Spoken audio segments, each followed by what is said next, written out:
republic for which it stands, one nation, under God, indivisible, with liberty and justice for all. Guns, self-defense, concealed carry. This is the Patriot Defense Podcast.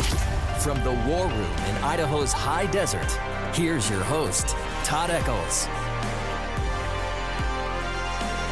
And we are back. Once again, I'm a day late. That's like my new thing now. I'm a day late, but we are tucked away in the war room somewhere in the high desert of southern Idaho. And joining me tonight is, I don't know, I want to say your name. We'll call you Magnum. Magnum works. And well, back when I used to do a live on YouTube, you jump up there quite a bit, and people would know you. You're Mr. 1911. I am Mr. 1911, or at least I try to be. Hence the Magnum and then the button-down shirts we see. You come to come out and help me at you graciously help me with my classes. I can't wait to be out in the summertime this time because I've got the Hawaiian shirts and the whole bit now. Awesome. So it's going to be good till we hit like July and it's like 100 degrees out there, and I may not come out. it is so hot out there. Yeah, I remember a year or two back, I got burnt out there pretty good. It lasted for a while. So. Yeah, so you got to make sure you coat with sunscreen. Do you have one of those great big hats with the big brim?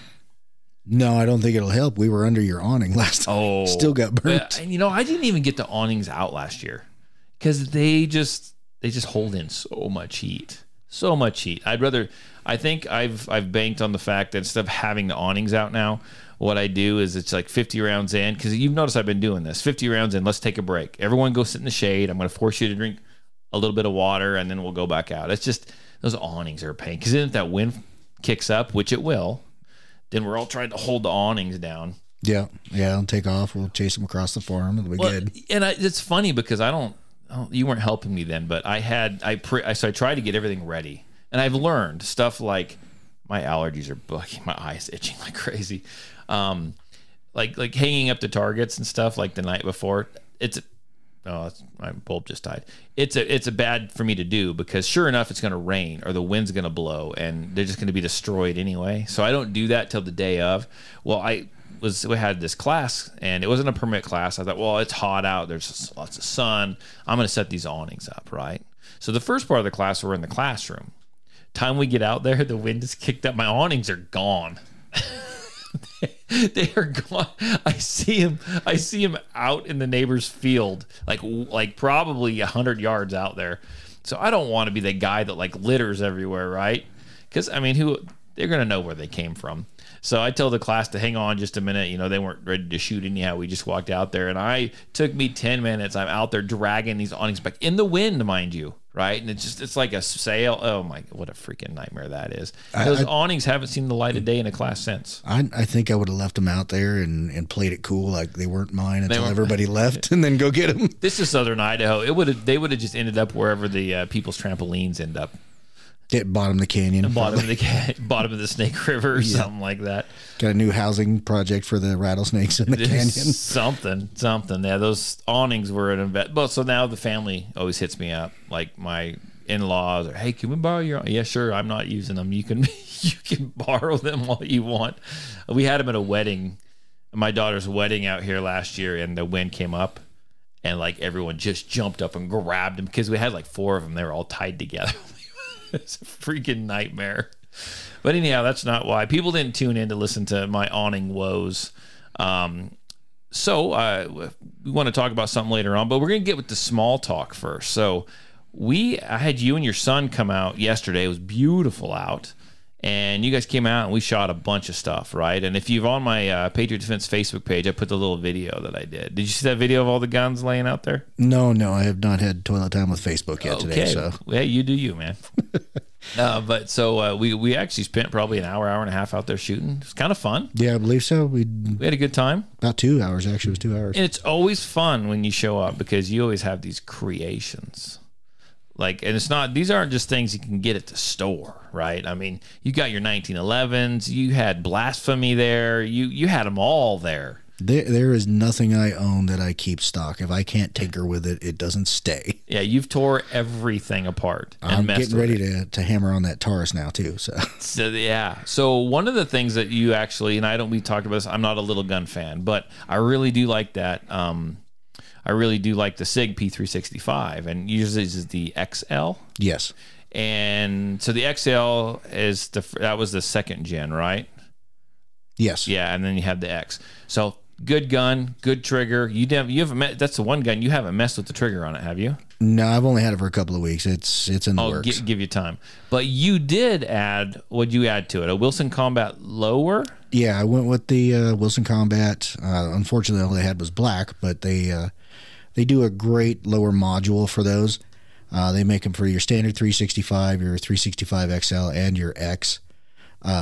Just a marketed improvement over the factory one. Now, if you got little tiny hands, the factory one seems to work pretty well, and it is functional. Right. If you have larger hands, or you enjoy a palm swell, or you just like the thing to grab, you like sandpaper, you really can't go wrong with the Wilson Combat versions. And I have those on P320s.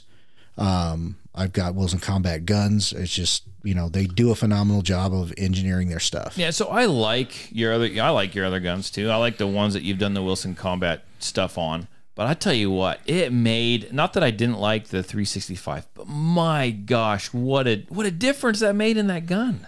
It did. I was actually I was pleased. I was going to put that 365 on the market and let it go, because I was running it up against a Taurus GX4 in just stock form. With the right back or the right palm swell on the GX4, I had less felt recoil initially. Threw that combat grip on there, and then you and I were out shooting and just did another side-by-side, and it changed the recoil impulse on that 365 completely. Absolutely amazing.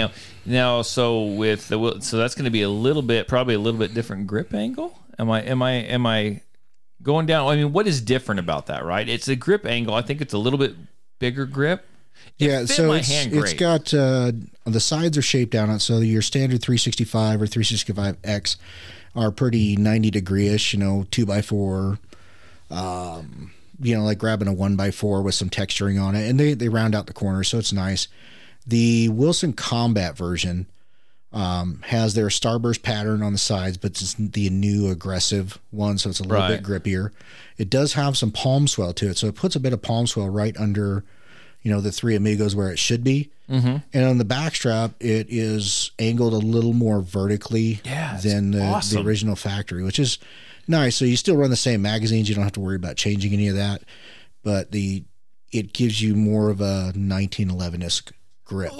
I know I'm ashamed to say that I actually really liked it, and then you likened it to a 1911. You just freaking ruined it for me. That's all right. We finally found one that you liked this weekend. So we did. So if you got a Sig P365 and something is a little off, man, try that. I would actually go out and buy one.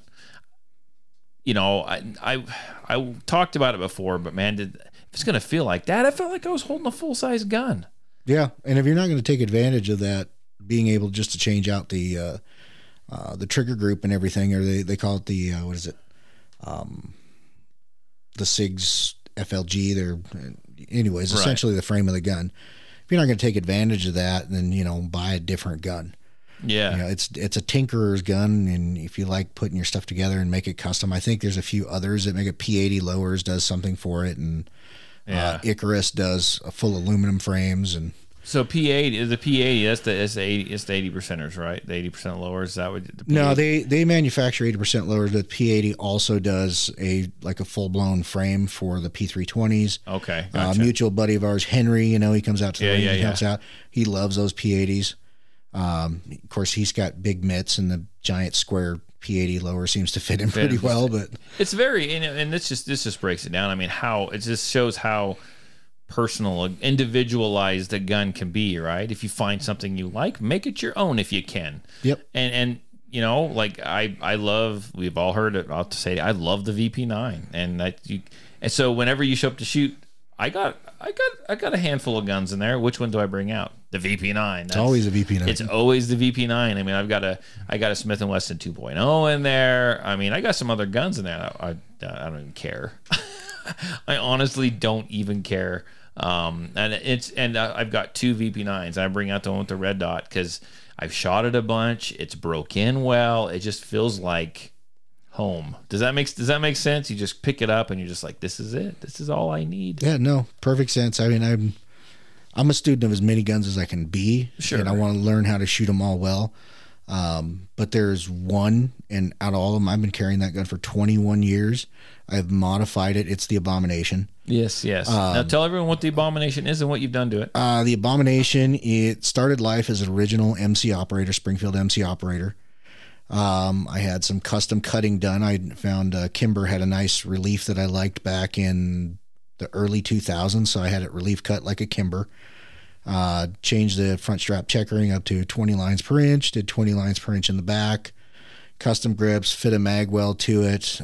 My first hand fitting job, fitting my first mag well to it. Finally shot the barrel out and got a row bar barrel put into it. Trigger job after trigger job. I can't count the amount of springs I've changed on that thing from dry fire over the years. Sure. And like you said, you got the one gun that feels like home. That's the one I can pick up and shoot. And I can shoot any other gun that I have, but there's none I can shoot as well or as fast as that one. You just know it. It's like that old truck that you've had for years, right? And you just get in it and just like the butt imprint is there, right? I mean, everything is just perfect. You know where the death warble is, you know where you have to put on your brakes, 50 feet or 100 feet before you actually want to stop. And you can speed shift it, where everything, it's perfect. But you actually, so you're a 1911 guy, right? And I always give people a hard time, and you especially, about 1911s. It's all in good fun, obviously. But you picked up a gun the other day, and you've done some work to it. That was the one you picked up the other day, wasn't it? That Para-Ordnance? Yeah. And you brought it, and you wanted me to give it a whirl because it has a larger grip on it. Yeah. Right. And so 1911s, when I pick them up, they're just sharp, and I just don't like them. They just don't feel good in my. That one felt pretty darn good. It didn't bite me when I shot it. Like, I didn't feel like it took off a layer of skin. And tell everyone about the gun and what you did to it. So I want to premise my affinity to 1911s, and I know we talk a lot of fun about them, and there is a lot of. There's a lot of founded criticism there, particularly with certain brands that are garbage. And then, of course, Kimber. Plastic parts. And there are some exceptions to Kimber. I mean, if you were getting the Oregon-made guns, you're pretty good, or the early upstate New York guns before they moved to the Series 80, what they call the Series 2s. Right. You're good to go. But there's a lot out there. There's a lot of crap out there. And even the good stuff, The key to that 1911 is knowing when to change your springs, making sure your throat is polished, using good magazines constantly, and then knowing how to maintain that gun. Right. I mean, if you want a Glock, great, have a Glock. Don't change it. Leave it the way it is from the factory, because I can't tell you how many times I've gone to training classes and watched the Gucci Glocks choke. Right. While my 1911 just keeps chugging along. And I kind of do it to make fun of them at the same time, because they always give me crap. Sure. But mine keeps running. If you want a Glock per se that's from another country and always runs, get an HK. It's just gonna run. HK. Yeah, you're not gonna kill it. Whether that's hammer fired or striker fired, I would lead more towards the hammer fires, like P30. That's you. Sure, yeah. But either way, you can't go wrong. I mean, if you want a Glock, get an HK Glock. The safety is what turns me off the P30. Well, they have them without. So do they? Yeah. Well, shit. Now I got to put that on my list. They have an LEO light trigger that has no safety, and you can go to Gray Gun Short Reset, and it is magical. So I'm hunting down a P30 now so that I can do that conversion. And now awesome. You get it all figured out, exactly like everything. And let me know, and then I'll go buy one and we can do it. But you got to come up with the formula first. Oh yeah, no, I already have it. I know exactly. Okay. It's a 10-pound hammer spring, just the short reset kit and an NP3 the inside of it, and that is it's money at that point. Okay, cool. So the para ordnance. So the para ordnance has got kind of a bad rap from the initial. The one I found happened to be in one of the good years, in between like 93 and 2000. Mine's in 1998, where Para was actually making them and they weren't junk. Now the finish is still crap, but the gun itself, the only thing when I picked it up just needed springs.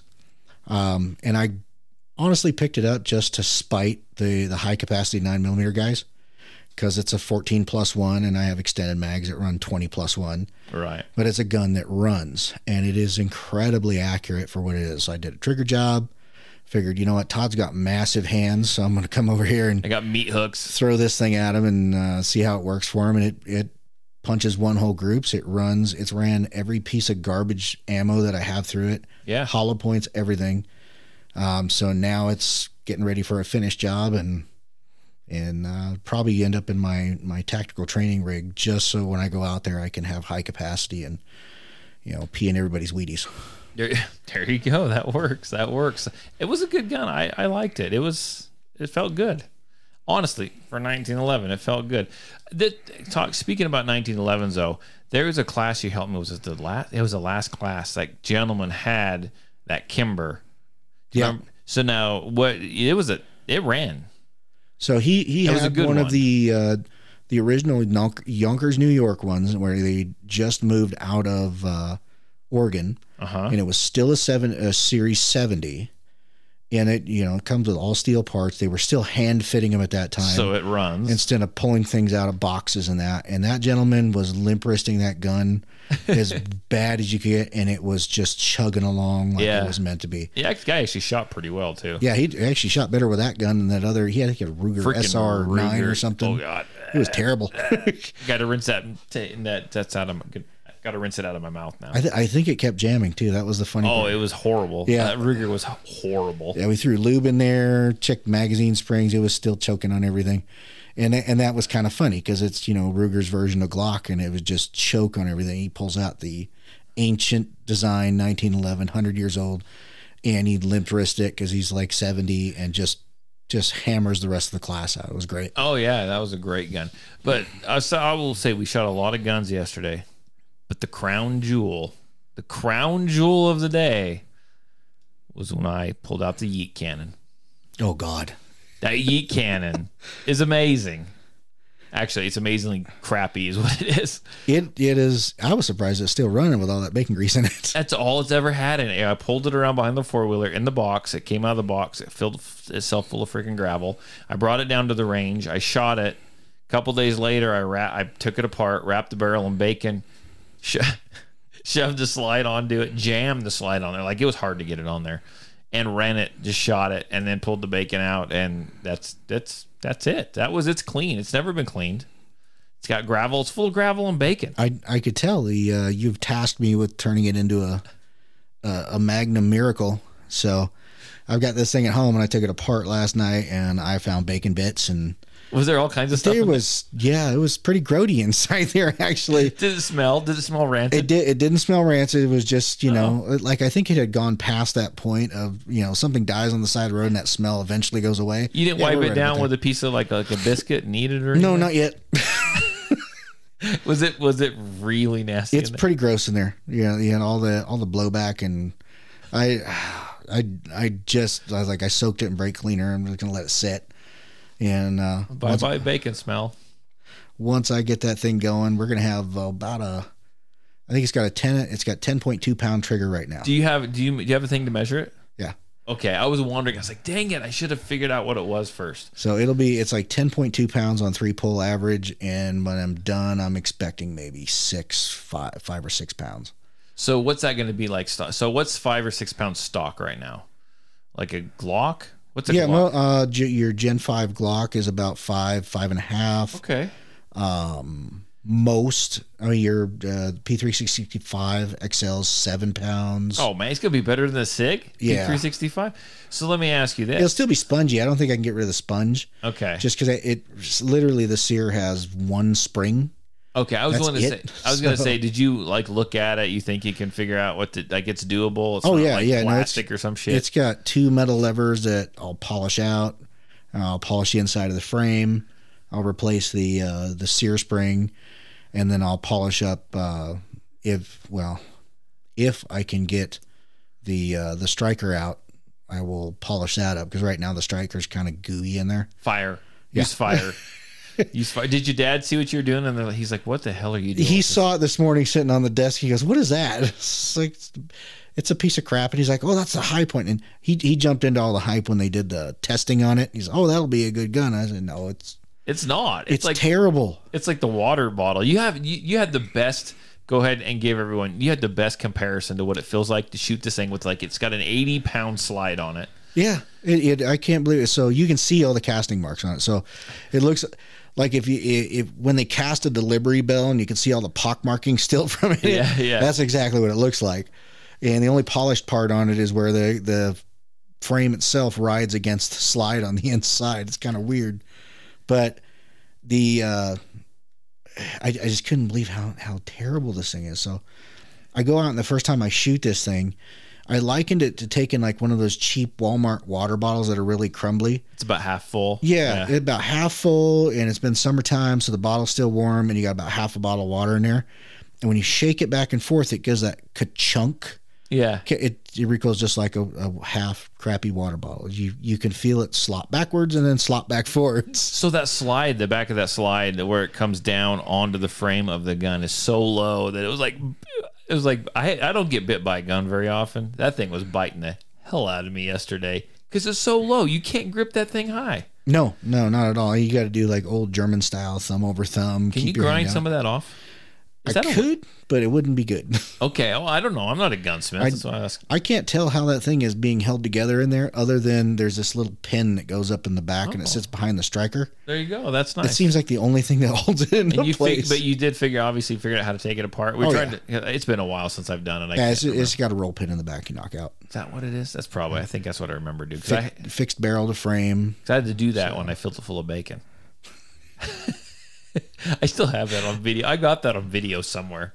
That's so gross. It's awesome. If I would have used false brown bacon, we would have been good. Yeah, well, we probably still have the smell in there, though. Yeah, exactly. So yeah, you're gonna do that, and you're gonna remove the mag safety. I'll take out the magazine disconnect so that you can actually practice with it, dry fire at least. Yeah. I will port and polish it because they're known for nosediving on the crappy magazines. Yeah, we don't want to do that because I want to run a tactical class with that one of these days. Well, it's got to be ported and polished then. That's right. Dang. You don't want to have failures on a high point. No, God, no. Although it would be totally cool to go out there and just smug the Glock guys when their stuff jams up with a high point. I wonder. Yeah, that'd be amazing. I'm trying to think of how much it would. Like you time yourself like on like a double tap with something else, then time yourself on a double tap with the high point just because it's slow. That slide is slow. You could actually watch it move. Well, the slide is slow, so is the trigger because there's no wall. It's just a big long sponge.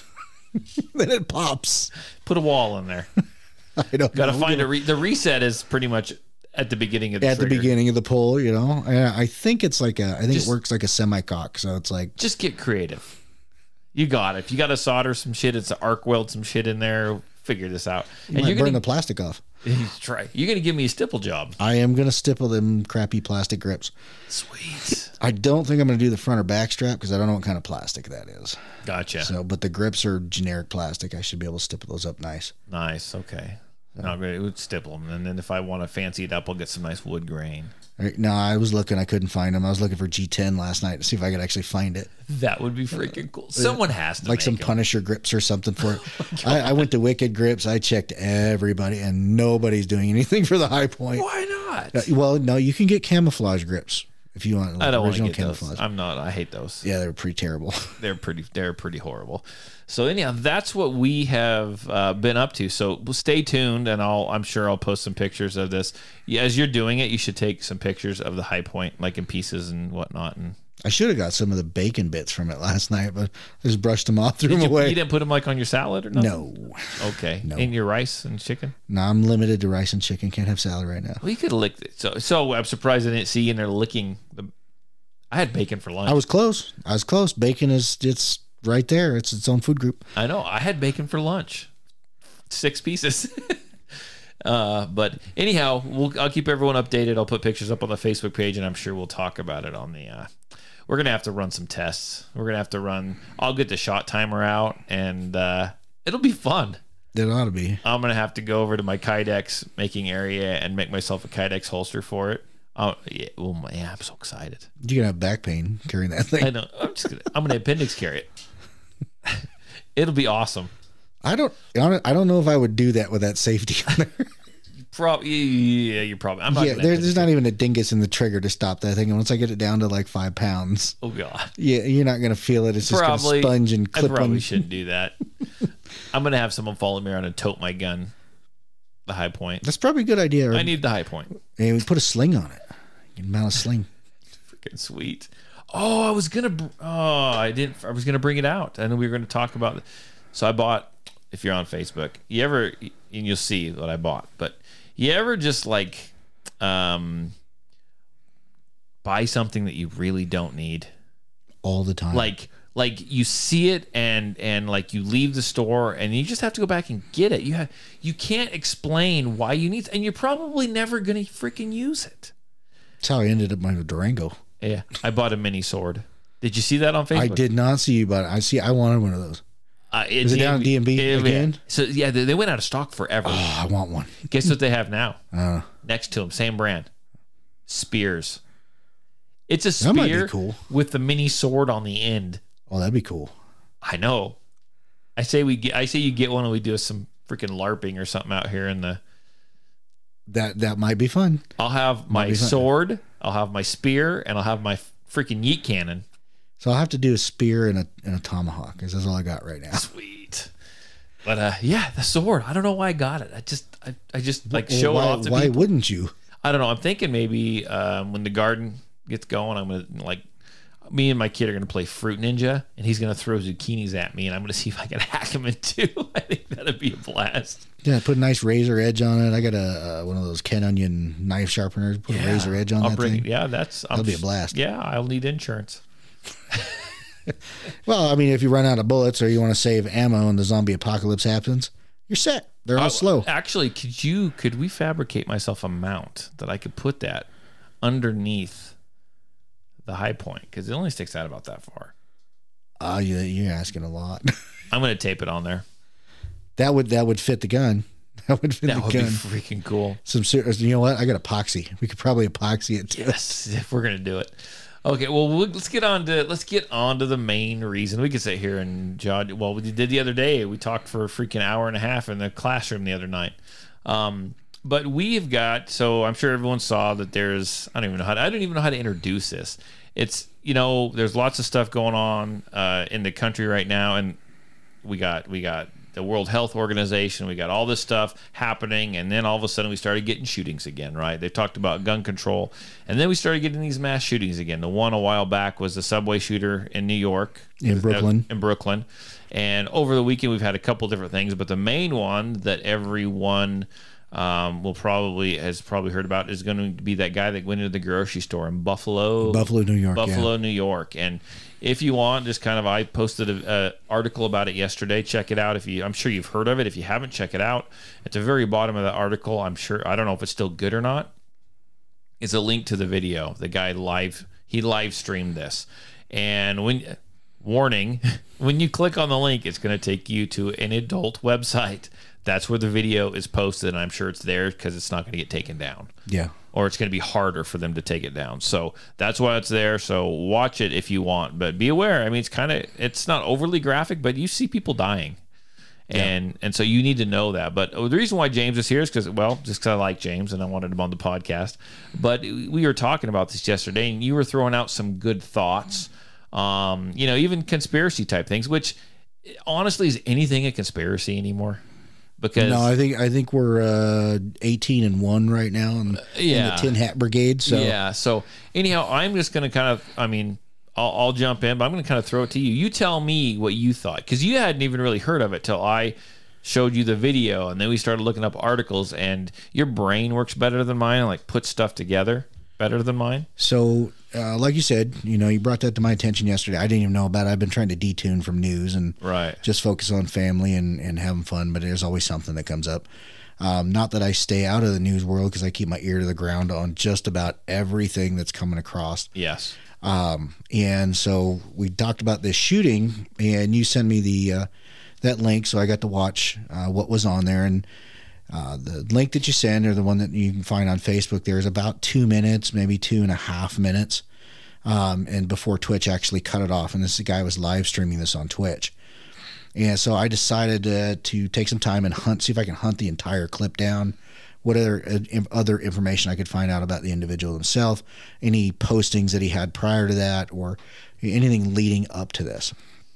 Now, I want to preface this by saying that I live in the tin hat world, but I also live in a real world, and it could very well be that this guy obviously is not all hinged up like he's supposed to be. You don't go around murdering people, particularly innocent people, and executing them the way he did in that video. But it sure gives a lot of fodder to those on the left, and a lot of cover to other things that that I see could be tied into this.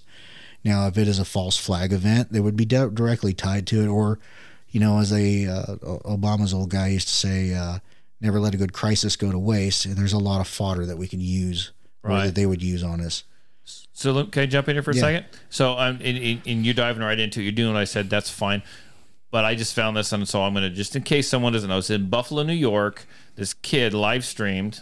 I didn't know he was a kid. He was like 18 years old. He live streamed himself going in with a rifle, and you see him pulling up to the store and just shooting people, shooting them in the head as he walked by them after he'd already shot them once. You see him walking into the store, and it was at a Tops grocery store in Buffalo, New York. And so I just wanted to let everyone kind of know, maybe they're like you and they hadn't heard about it. I don't know. So anyhow, but you have some reasons, you got some interesting things to say about it. Sorry I interrupted you. That's all right. So I'll start with my observations. I've been on here. I trained with Todd. I trained with a lot of others in the area. I've done a lot of different types of training in my years of getting old. And from what I'm watching from this kid, the whole video is about 6.5 minutes long.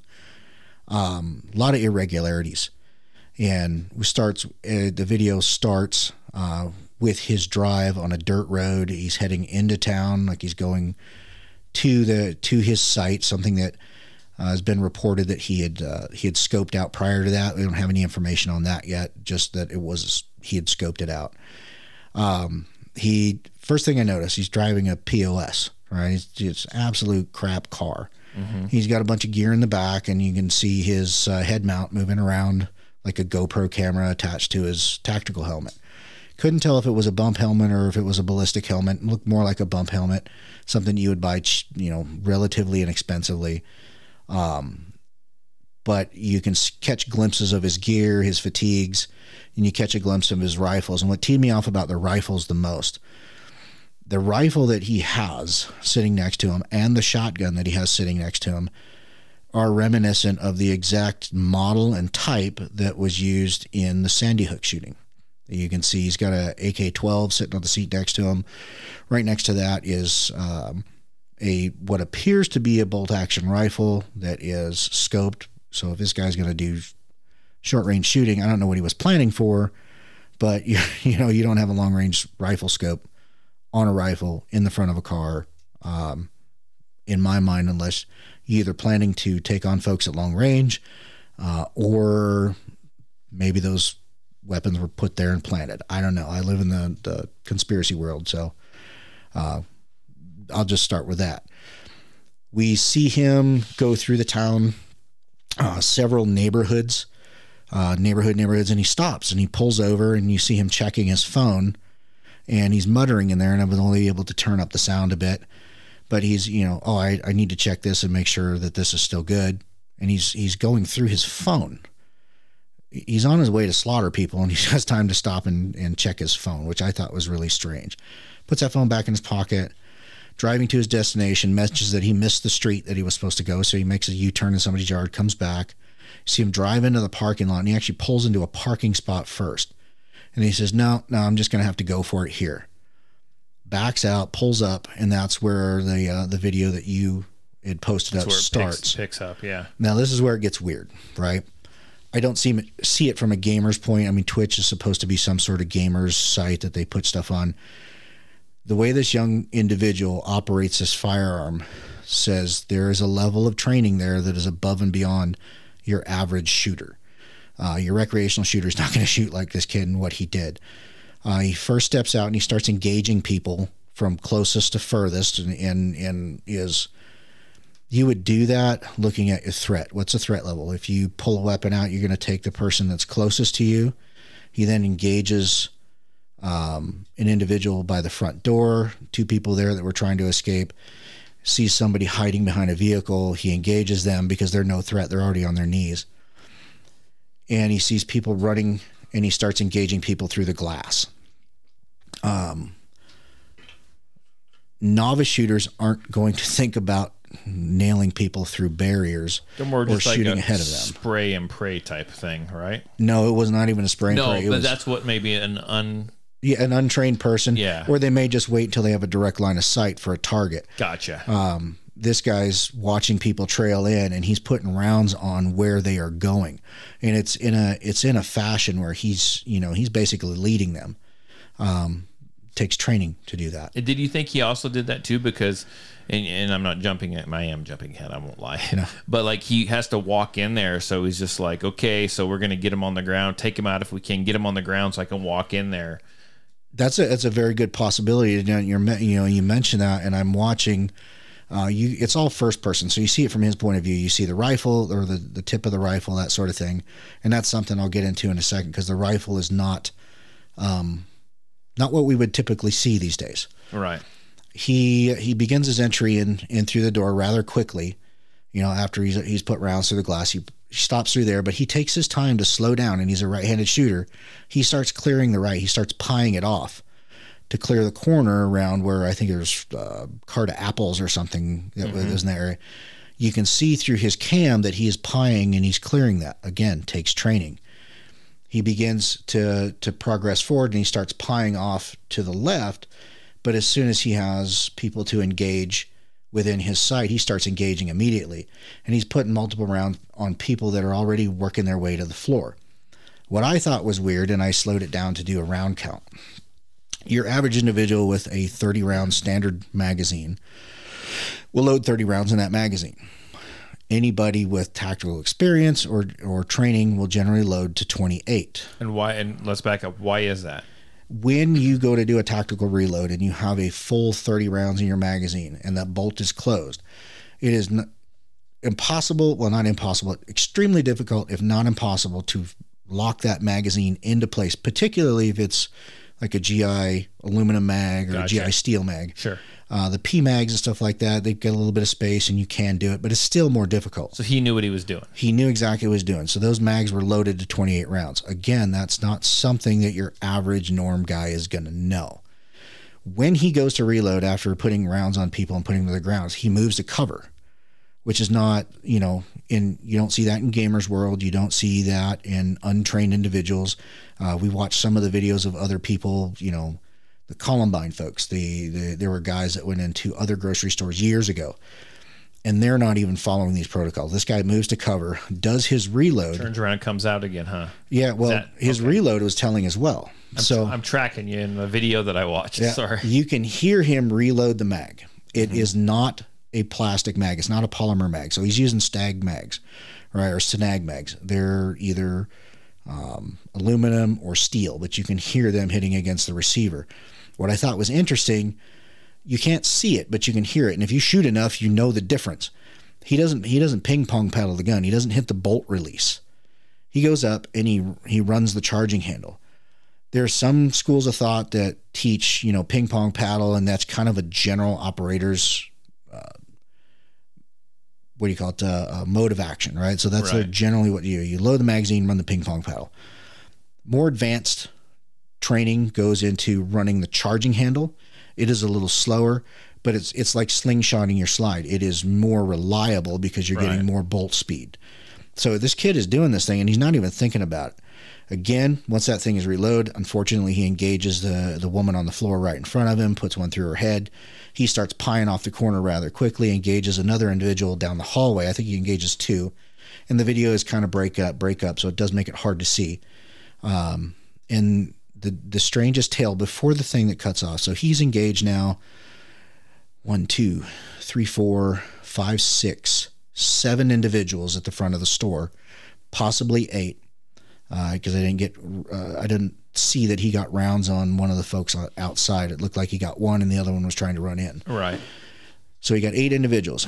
He's chasing down the checkout line, and he comes upon an individual that's laying on the floor. The individual's got a red shirt on. He turns, weapon goes down.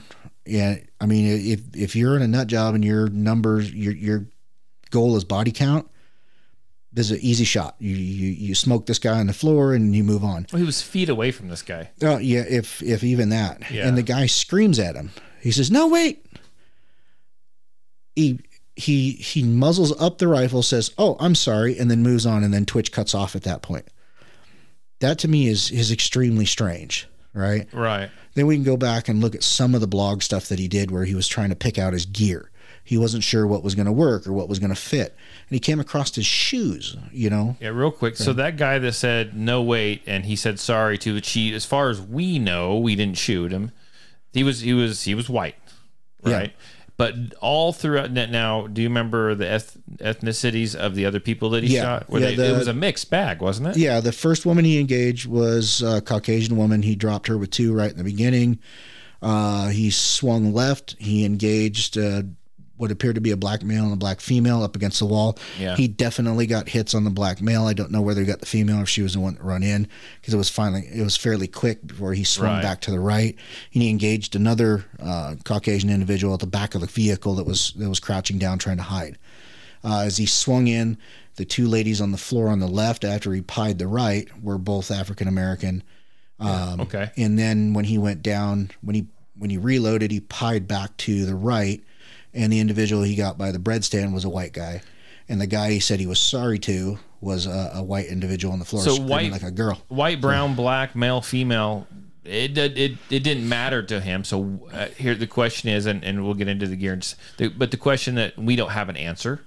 The question in our minds, in your mind, was why didn't he shoot that guy?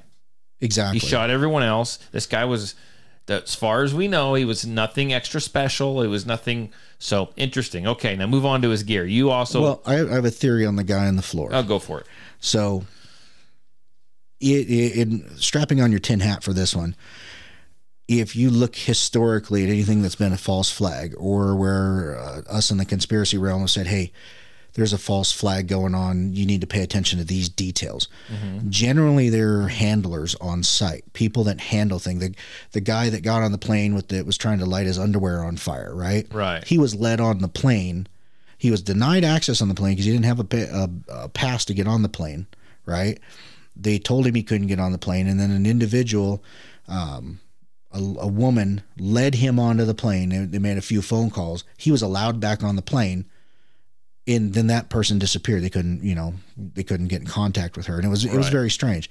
There are other instances, the Oklahoma City bombing, all kinds of stuff, right? There are handlers around, and generally there is a handler on site that makes things either are going to go the way they need to go, kind of direct traffic. Hey, push people over here. We need a higher body count. So that's where my conspiracy brain goes. Right. Not saying that that's the case with this individual. I don't know. Interesting. But it's very, very odd that he smoked everybody he came across and finds a one guy on the floor that would have been an easy kill, and apologizes to him and walks away. Yeah. And, runs off to what I would assume go engage more other people, because the video cut off at that point. Somebody on Twitch had caught it. So they had shut it down. So now his gear. His gear, right? So he's got a bump helmet or a tactical helmet. He was milling over in some of his posts about body armor, and from what I understand in his writings, or if they are his writings, he was concerned about making sure he had body armor in case there was somebody that was concealed carrying concealed weapon. That was a big worry of his, was concealed carriers, and that's one of the reasons, because he came from, like, I don't know where he came from, but it was like 2 hours away or something. But he that's why he said he chose New York, because of all their. Well, he's from what I just recently read, he's from New York, but he's from upstate, so more of the ritzy part, and he drove to the lower part. Right. Now, he may have been a goofy racist, right? We have no idea. Right. And we don't know if the manifesto is legit or not. I mean, a lot of this stuff comes out, well, it's a manifesto, and he's an 18-year-old kid who writes a 180-page manifesto as an 18-year-old Well, kid. it's interesting also these manifestos appear within hours. Oh, yeah. Yeah, right. It's all the pieces are there in place. So tactical gear. The tactical gear itself. You notice as he's driving in his car, he's wearing a set of Oakley gloves that have carbon fiber protector knuckles in them. Right. These things are $80 a piece, and that's like our state. They're $80. I mean, in New York, it could cost you twice that, right? Right. He's got that. They're in a coyote brown, but the rest of his fatigues are off. They're like a old U.S. Marine, something you get at the Salvation Army kind of stuff. He makes comment in some of his videos about he's got his gear ready, but he's complaining about his shoes. They don't fit; they're too big. If you're gonna spend that time and money on your gear, and you're gonna plan this thing out, why would you leave a detail out like your shoes? Right. That's mobility, and particularly the way he was engaging people. That says to me, training and mobility is the biggest point of your training. You need to be mobile. You need to know how to engage, and you don't want something slowing you down while you're doing that. And shoes are going to be a big part of that. So it's one of those things, I'm just going to read between the lines here, and if I'm right or wrong, I don't know, tinfoil hat stuff. But if he has the gear, if he's got the high end gear, and then something odd like the shoes or the wrong stuff, right? Was he? I'm going to sound crazy. Was he given the gear, right? Was he allowed to get it? Was he given it, and then they just didn't do his shoes, and so he's pissed off about that? Does that make sense? It does, and it makes you wonder who he's communicating with on his text messaging. He wants to double check and make sure that it's done, and those were his words. I need to make sure this is done. Probably checking with that guy that he didn't shoot in the store.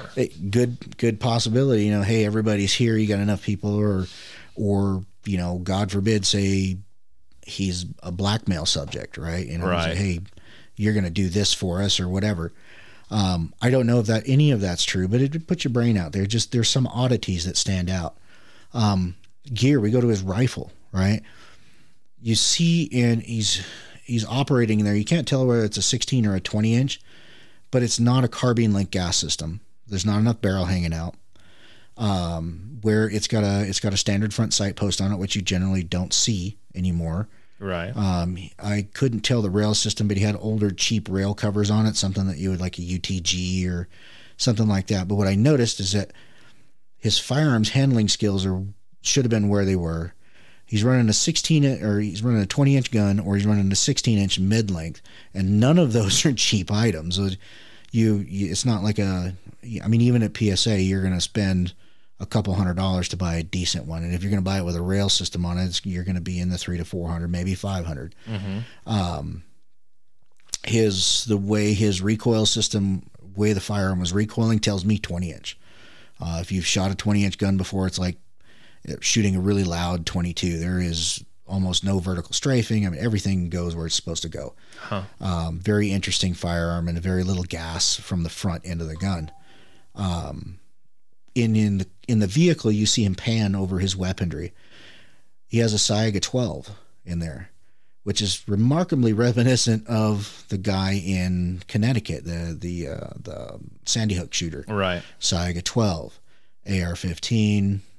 Blacked out, and that one was pretty basic as well. It wasn't all tricked up, and probably because that goofball didn't have money, stole it from his mom or something. I have no idea. Right. Just makes it very odd. The bolt action rifle really throws everything off. In the back of his car, he had just a simple bag, and he had looked like civilian clothes, bright blue. What do you call that? That pattern? I can't think of it. It's the checker pattern and like loggers wear. Oh, yeah.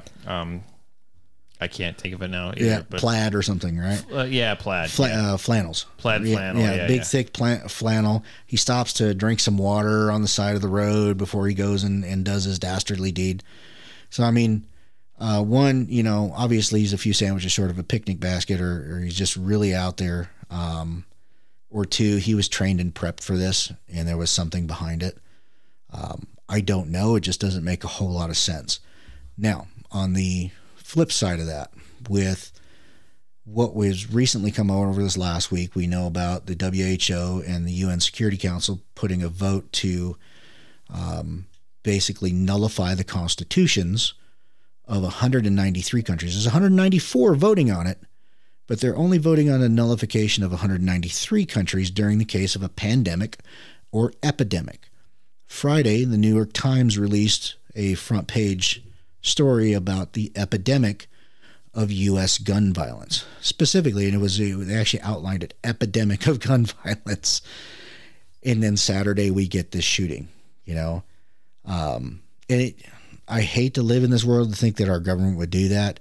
But then again, I don't put anything past them since Operation Paperclip or Bluebird or any of those things that they've already done to us. Yeah, I'm sorry, I'm listening. Mm-hmm. But yeah, so here's what someone texted this to me today, and you're talking about the World Health Organization thing. It says on May 22nd, the World Health Organization, WHO is holding its annual World Health Assembly where every nation in the world is invited except Taiwan. And the main agenda item is signing the International Pandemic Treaty. Yep. Right? And so they used pandemic with firearms, like this pandemic of mass shootings or this pandemic of firearm violence? They're using the word epidemic. Epidemic. Okay. If you look at it, it says the communication in the treaty, and this is from what I'm understanding, is it is not a new treaty. It is a treaty that the United States has already signed. From what I understand, they are trying to amend the treaty, which would not require a 2/3 majority vote in the Senate to ratify it. So since the old treaty has already been ratified, they would only need the president's signature for an amendment to the treaty. And so here's this. It says, as we talked about last week, when the U.S. government uses the broad term health, it's so they can lump in mental, environmental, and emotional health. You can imagine a scenario where the WHO, World Health Organization, declares international health emergency over climate change and mental matters and stuff like that. So pretty interesting how they can try and make it all possibly work together. Tie it in with, And this, we don't know this, right? That's for sure. We don't know it, but we know that they've been trying to get the United Nations Small Arms Treaty through several times, right? Which bans civilian ownership. If they can hand it off to an organization that says, well, we signed this treaty, which trumps the Constitution according to constitutional law. Right. A treaty supersedes the Constitution, but that's why we have that 2/3 majority, presidential signatures, that sort of thing. And it's only supposed to be an emergency type thing. They're not going to get the Small Arms Treaty through. There's not a politician that is going to jump on board with that. Right. Some will. I mean, obviously there's a liberal side. There's probably some in the Rhino GOP side that would do that, but you're not going to get 2/3 out of it. There's no way. Right. So how do you do it? You circumvent, right? You go around, and in my world and soaking in my head, this is a great opportunity to throw everybody onto the news for the next 72 to 96 hours of finding out this shooter's story and then slipping this stuff in behind. Yeah. Well, and there's other aspects of it too. And we discussed this yesterday. It was funny because we were talking about it, or you were talking about it mostly. And then we were looking up articles, and I read this article where it actually brought it up. So what's going on right now? Well, everyone's freaking out. The liberals are freaking out because Elon Musk is hopefully maybe going to purchase Twitter, right? Yeah. And they're freaking out, right? Because they said that's dangerous. That's dangerous to everyone. That's, free speech is dangerous. What are they going to talk about? That kind of thing, right? Well, here this 18-year-old kid went on there, and what did he do? He live streamed this to Twitch.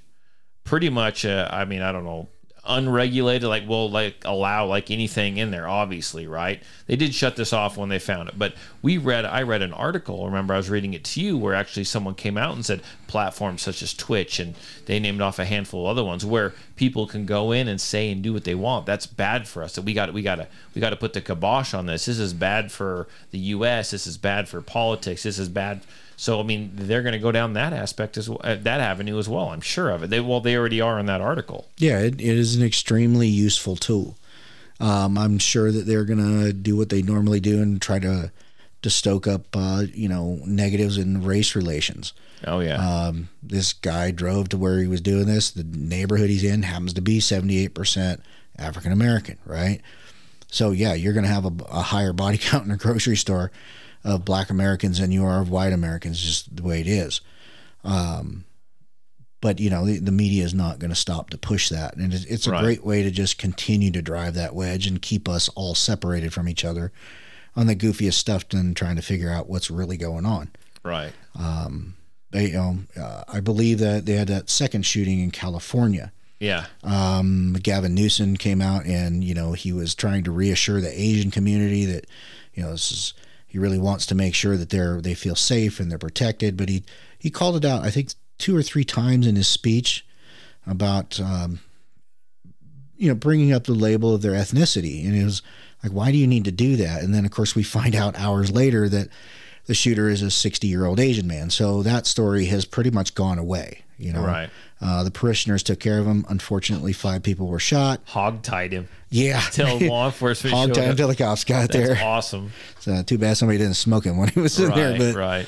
But that story is not going to last. It's like, they'll use it as a statistic saying, hey, we're getting these mass shooting attempts again and yada, yada. Yeah. I find it interesting that, one, it happens in New York and I believe you've had some guests on here before that talked about how difficult it was just to get a shotgun. Oh, yeah. With multiple affidavits and that sort of thing. And you're going to talk about trying to get an 18-year-old kid trying to secure a long arm, right? Or an AR-15, the evil AR-15 in New York, would have to go through those same processes. And then Southern California, again, massive firearms regulations, particularly on handguns. And what did the 60-year-old shooter use? 2 handguns. Right. So purchased legally or not, illegally or not, doesn't really make a difference. It just happens to be in the most massive gun control states in the country. Well, and yeah, so I've got a list here, and these are the laws that this shooter broke, right? That this mass shooter broke. It says New York State's ban on magazines that hold over 10 rounds of ammunition. Obviously, he didn't pay that any mind, right? New York State's mandatory background checks on handgun sales, and he had what he had. New York State's red flag gun seizure laws. This murderer was flagged, but nothing happened. He had like a year. How many times has this happened, right? Where they have had these mass shooters have had contact with law enforcement because of their mental capacity, or I think this kid actually had made threats at his local high school. Yeah. So he'd had contact, but you know what? He's still able to get his firearms, right? New York State's ban on buying AR-15s or similar firearms. You mentioned that. Says New York State's lack of stand your ground law. While almost 40 states have its law in this book, New Yorkers are required to retreat before taking defensive action against criminals. Even drawing your firearm in the wrong county can leave a gun owner facing criminal charges. So, I mean, there's all this stuff, right? Gun laws, more gun laws isn't the answer, because bad guys don't pay attention to gun laws. They don't care. They're going to do what they can do. They're going to get what they can get, right? Well, look at Norway last year, right? Someone had a bow. The guy had a bow, and the law enforcement, they don't even normally carry their firearms over there. The way they had to get their firearms was if something bad happened. They actually had to go and retrieve their firearms. I think this guy went on a killing rampage with his bow for like 45 minutes. Yeah, I remember that. Same thing in Japan. I mean, the culture is different, so you're going to get less of it because it's a cultural difference. But it's illegal to carry a sword in Japan, right? Because of the Yakuza, right? Yeah. But they still stab people, kill each other with swords all the time. Well, and it's one of those things. We saw the video. I saw the video. You saw the video, and I'm sure some other people that are listening saw the video. So this happened quick, right? Those people in the parking lot had no idea. I mean, the lady looked up and it was too late, right? So I'll tell you what, if you're going to carry a gun, that kind of simulates the importance of training. Like, you know, maybe you're in the store, you hear the shots, you know something's going down. Having no training is obviously not going to save your life, right? You need to train the best you can. And sometimes in a situation where you're not expecting it, like maybe those first people in the parking lot, right? All the training in the world probably wasn't going to save them, be honest with you. I mean, he pulled up, got out of his car. It was over before they even realized what had happened. But train. There's people out there that are obviously, whether this was put out there by the federal government or this guy just planned this out because he was sick in the head and he went and got the training he needed. People are out there training all the time. And I hate to, you know, most of the people that take my concealed carry permit classes, right? That's the only time they shoot their gun. Yeah. They'll carry that gun, and that's the only time they're going to shoot that gun. And it just, I don't understand people like buying this firearm and carrying it with you to protect you in something like this, right? Just buying it though, it doesn't make it so you automatically know how to use it, right? You don't. It's not just gonna. It's not natural, right? It's not the way it's gonna work. It's not this magic talisman that I bought it and it's in my closet in a box. And because I got it, nothing bad. Don't mess with me. I got a gun. Like you probably can't find your gun. You probably have never loaded your gun. Like, you're probably going to take it out there, and the stupid freaking cable lock is still going to be on it, right? Get out and train and know how to use it. You be prepared, because there's people out there that are way more prepared than you. And these people, you know, they didn't have any guns. They couldn't fight back. They didn't stand to have a fighting chance, right? You give yourself a little bit more of a chance if you have your firearm and you know how to use it properly. I mean, I know you. Tell me you agree with me. You're just you're looking at me. I 100% agree with it. And I think there's an add-on to that is often missed. And I know you touch on it in your women's defensive classes, and you know I've trained with you in there on it. That most, if you're not going to carry a gun, say some other form of defensive thing, right? You're a martial artist, or you're a knife slinger, or whatever it is you do.